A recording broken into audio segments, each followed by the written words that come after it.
Hello everyone and welcome to this video. Today I will show with you how to connect Blum wallet to OKX wallet.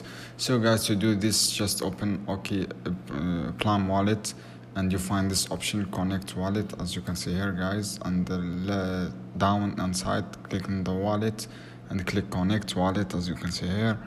After that guys, choose the wallet. You have this here different wallet. Just choose the OKX wallet, as you can see here.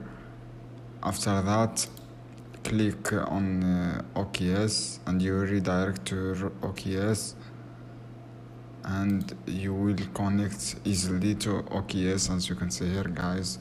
So guys, I hope this video helpful for you. Then don't forget to subscribe and like and share this video for more content, and just click connect guys. So any question guys, down below and comment here, and I will answer your all question as soon as possible.